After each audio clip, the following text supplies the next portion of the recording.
Pada masa Nusantara kuno, berbagai kerajaan berkembang di wilayah Indonesia yang sekarang kita kenal. Sebagian besar berdiri di lokasi strategis seperti di tepi sungai yang menjadi jalur transportasi penting. Beberapa lainnya terletak dekat pantai, memanfaatkan jalur laut untuk perdagangan internasional. Ada juga yang menjadi pusat perdagangan kuno, menghubungkan berbagai wilayah Nusantara. Mari kita lihat letaknya di peta Indonesia. Sejarah Indonesia sebelum kemerdekaan, era kerajaan. Sejarah Kerajaan Jenggala. Awal terbentuknya Jenggala. Kerajaan Jenggala adalah salah satu kerajaan penting di Jawa Timur pada abad ke-11, lahir dari perpecahan besar di Kerajaan Kahuripan. Kerajaan Jenggala berdiri pada 1045 Masehi, setelah Raja Airlangga membagi kerajaannya menjadi dua, yaitu Jenggala, Ujung Galuh, dan Panjalu, Kediri. Pembagian ini dilakukan untuk menghindari perang saudara antara dua calon pewaris tahta. Jenggala berpusat di Ujung Galuh, wilayah yang sekarang dikenal sebagai Surabaya. Letaknya sangat strategis sebagai pelabuhan penting yang menghubungkan jalur perdagangan laut di Jawa Timur. Masa pemerintahan dan konflik. Setelah pemisahan, Jenggala memiliki beberapa raja, tetapi catatan sejarah tidak selengkap Panjalu. Yang paling dikenal adalah Raja Mapanji Garasakan, yang memerintah pada awal berdirinya kerajaan.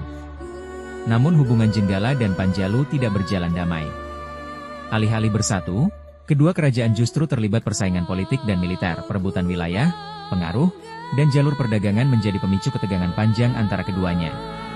Konflik ini terus berlangsung selama beberapa generasi. Perebutan tahta dan kemunduran Jenggala. Pada akhir abad ke-11, kekuatan Panjalu mulai menguat, terutama di masa Raja Jayabaya.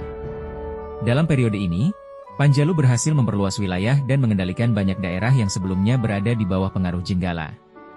Akhirnya, Jenggala perlahan kehilangan kekuatan politik dan militernya. Konflik internal dan pemberontakan turut mempercepat kemundurannya. Penyatuan kembali. Sekitar 1135 sampai dengan 1157 Masehi, masa pemerintahan Jayabaya, Panjalu berhasil menaklukkan Jenggala sepenuhnya. Dengan ini, wilayah Jawa Timur kembali berada di bawah satu kekuasaan besar. Penyatuan ini mengakhiri riwayat Jenggala sebagai kerajaan berdiri sendiri. Warisan sejarah. Walau tidak setenar Majapahit atau Kediri, Jenggala punya peran penting dalam sejarah Jawa, yaitu menunjukkan bagaimana politik pewarisan Airlangga membentuk dinamika kerajaan-kerajaan Jawa. Menjadi bagian dari cikal bakal perkembangan Surabaya dan kawasan pesisir timur. Kerajaan Jenggala mungkin singkat usianya, tetapi kisahnya menggambarkan betapa rumitnya politik Jawa kuno dan bagaimana perpecahan bisa membentuk sejarah besar di kemudian hari.